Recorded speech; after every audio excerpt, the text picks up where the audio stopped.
menjadi ahli ekonomi pertanian.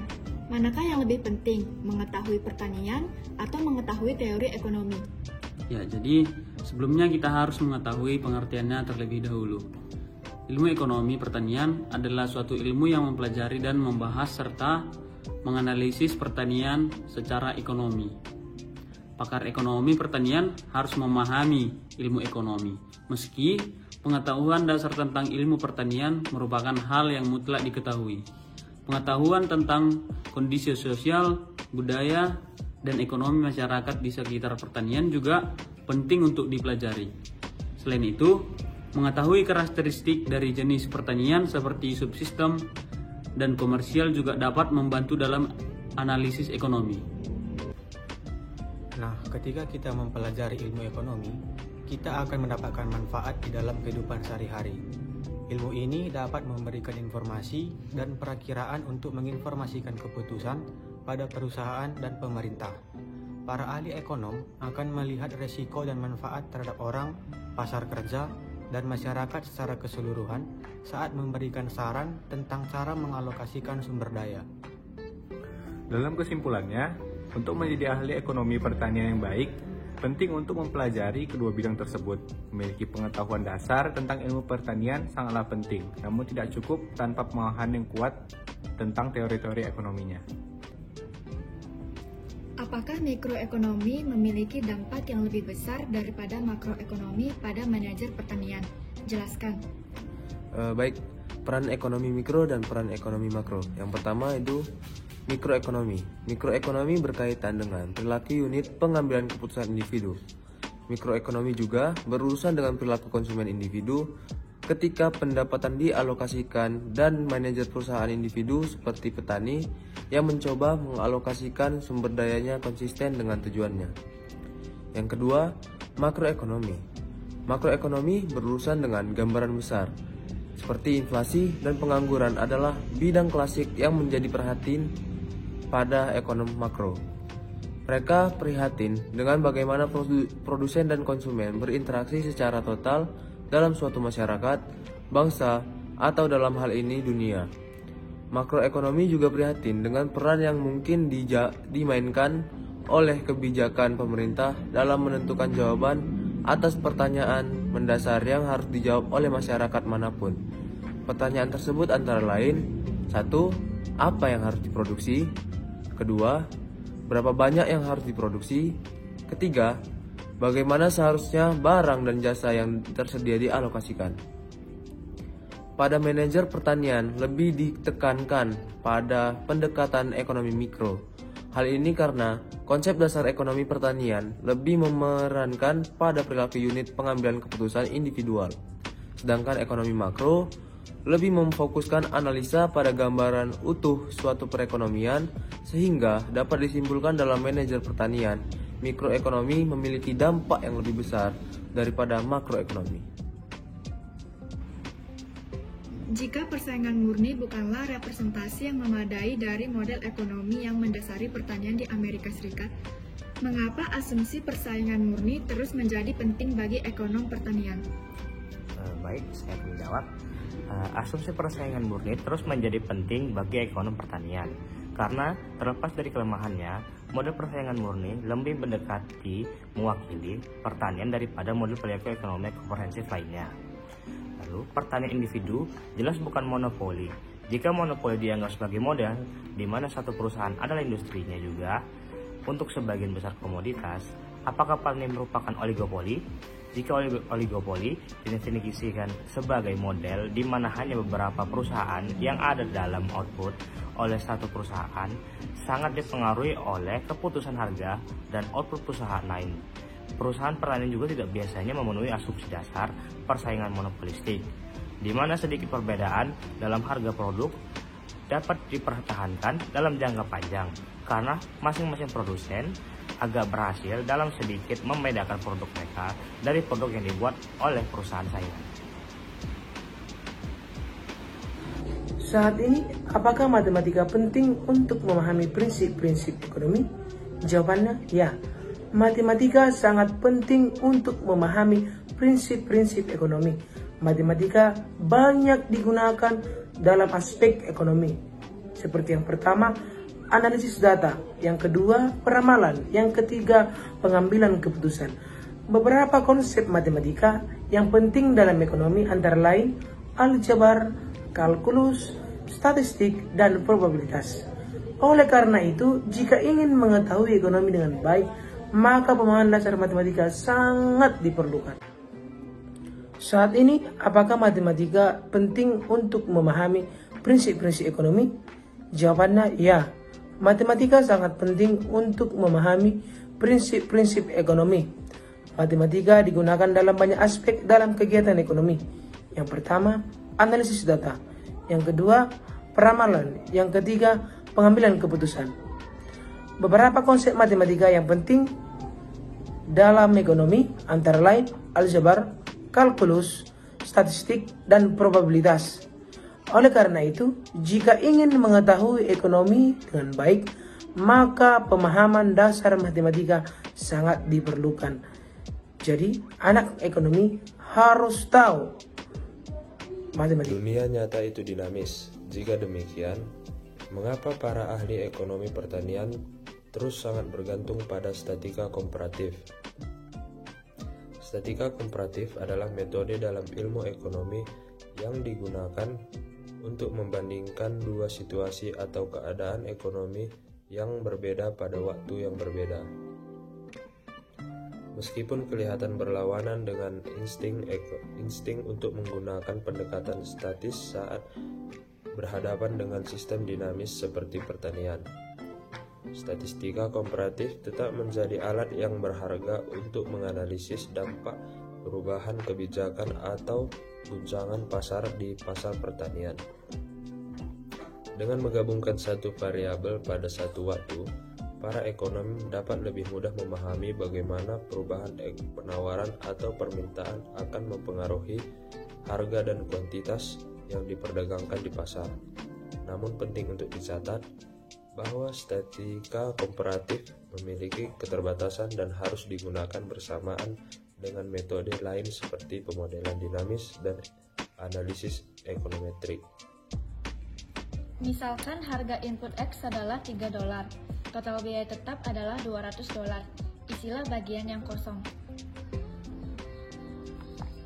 Baiklah, untuk langkah pertama, untuk menghitung TVC menggunakan rumus variable cost dikali Y, yang dimana untuk mencari variable cost ialah harga input dikali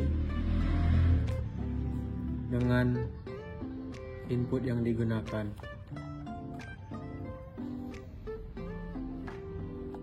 Maka variabel cost yang pertama ialah $3 dikali 0 sama dengan 0. Maka untuk TVC yang pertama ialah variabel cost 0 kali Y-nya 0 sama dengan 0. Maka untuk TVC yang pertama ialah 0. Nah, untuk TVC yang kedua ialah variable cost dikali Y sama dengan variable cost yang kedua dicari dengan harga input dikali input yang digunakan. Maka harga inputnya $3 dikali input yang digunakan ialah 10. Maka variabel cost yang kedua ialah 30. Maka TVC yang kedua 30 dikali outputnya 50 sama dengan 1.500. TVC yang ketiga ialah variabel cost dikali Y, dimana variabel cost yang ketiga ialah $3 dikali 25 sama dengan 75. Maka untuk TVC yang ketiga ialah 75 dikali Y 75 sama dengan 5.625. Maka untuk TVC yang keempat ialah variable cost dikali Y, di mana variable cost yang keempat ialah $3 dikali 40 sama dengan 120. Maka total variable cost yang keempat 120 dikali outputnya ialah 80 sama dengan 9.600. Untuk TVC yang kelima dengan rumus yang sama, variable cost dikali Y, di mana variable cost yang kelima ialah $3 dikali inputnya 50 sama dengan 150. Maka total variable cost yang kelima 150 dikali outputnya 85 sama dengan 12.750. Maka kita isi tabel. Untuk TVC yang kedua ialah 1.500, TVC yang ketiga 5.625, TVC yang keempat 9.600, TVC yang kelima 12.750. Nah, selanjutnya menghitung TC atau total cost, di mana untuk menghitung total cost rumusnya ialah total variable cost ditambah total fixed cost, di mana dalam soal total fixed cost sebesar $200. Maka untuk total cost yang pertama ialah TVC 1 ditambah total fixed cost 1 sama dengan total variable cost yang pertama ialah 0 ditambah 200 sama dengan 200. Maka kita isi di tabel. Untuk total cost yang pertama ialah 200. Untuk total cost yang kedua ialah total variable cost kedua ditambah total fixed cost, di mana total variable cost yang kedua ialah 1.500 ditambah 200 sama dengan 1.700. Maka kita isi di tabel. Untuk total cost yang kedua ialah 1.700. Untuk total cost yang ketiga ialah total variable cost ketiga ditambah total fixed cost, di mana total variable cost yang ketiga sebesar 5.625 ditambah total fixed cost-nya 200 sama dengan 5.825. Maka kita isi di tabel. Total cost yang ketiga ialah 5.825. Untuk total cost yang keempat ialah total variable cost keempat ditambah total fixed cost. Maka total variable cost yang keempat sebesar 1.600 ditambah total fixed cost-nya 200. Maka dapatlah total cost yang keempat sebesar 9.800. Maka kita isi di tabel. TC yang keempat 9.800. Untuk TC yang kelima ialah total variable cost yang kelima ditambah total fixed cost, di mana total variable cost yang kelima ialah 12.750 ditambah total fixed cost-nya 200. Maka total cost yang kelima sebesar 12.950. Nah, untuk menghitung MC digunakan rumus delta TC per delta Y. Maka untuk MC atau marginal cost yang pertama ialah tidak dapat diketahui karena untuk perubahan total cost pada MC pertama tidak ada ataupun delta Y nya juga tidak ada. Maka kita langsung lompat ke marginal cost yang kedua, di mana delta TC per delta Y. Delta TC di sini TC2 dikurang TC1 per Y2 kurang Y1. Maka untuk marginal cost yang kedua ialah 1700 dikurang 200 per 10 dikurang 0 kurang 200 per 50 dikurang 0 sama dengan 1500 per 50 sama dengan 30. Maka kita isi untuk MC yang kedua sebesar 30. Untuk MC yang ketiga digunakan rumus yang sama, yaitu delta TC per delta Y, di mana TC2 dikurang TC1 sama dengan 5825 dikurang 1700 per Y2 75 dikurang Y1 50 sama dengan 165. Maka kita isi di tabel MC3 sebesar 165. Untuk MC yang keempat dengan rumus yang sama, delta TC per delta Y sama dengan TC yang keempat sebesar 9600 dikurang, maka TC yang keempat 9800 dikurang TC ketiga 5825 per Y2 Y4 80 kurang Y3 75. Maka didapat MC4 sebesar 265. Maka kita isi di tabel MC yang keempat sebesar 265.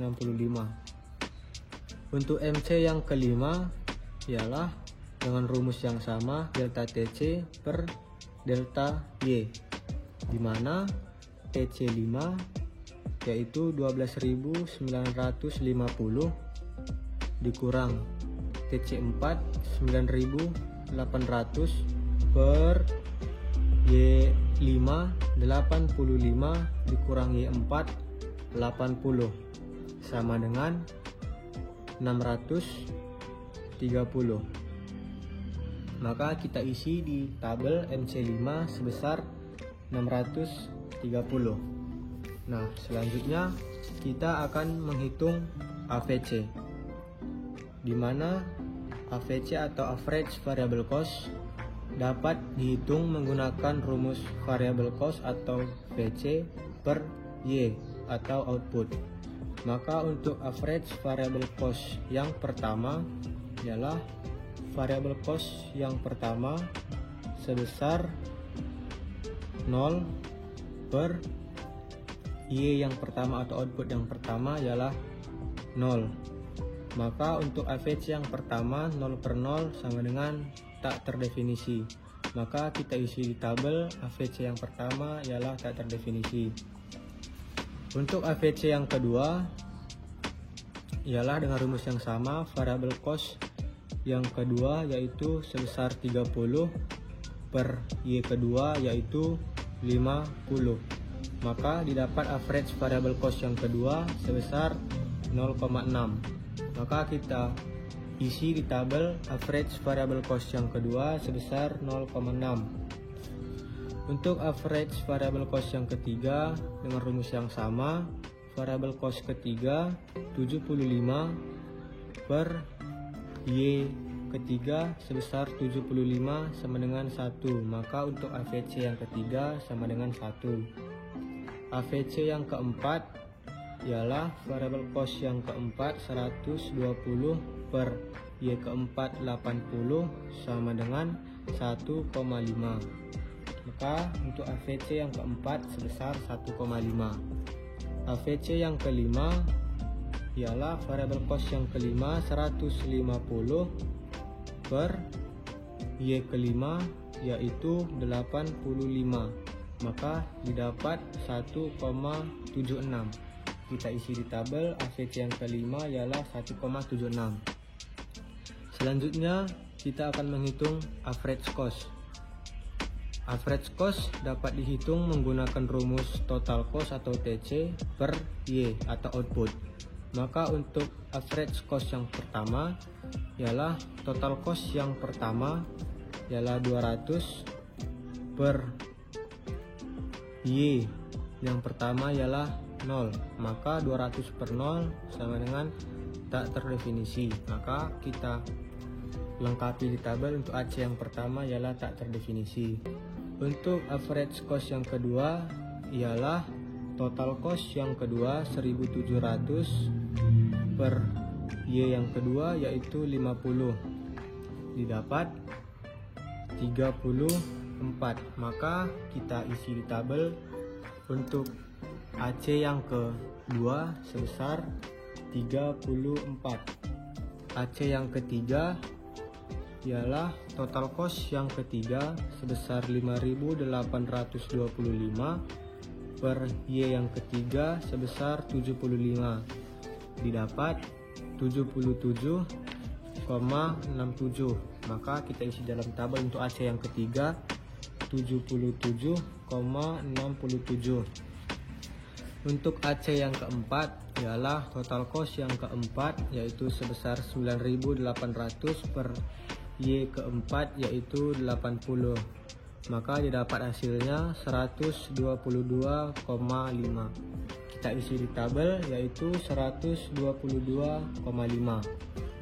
Untuk average cost yang kelima ialah total cost yang kelima sebesar 12.950 per Y kelima atau output kelima sebesar 85. Maka didapat hasilnya 152,35. Maka kita isi di tabel sebesar 152,35. Sekian dari saya, terima kasih.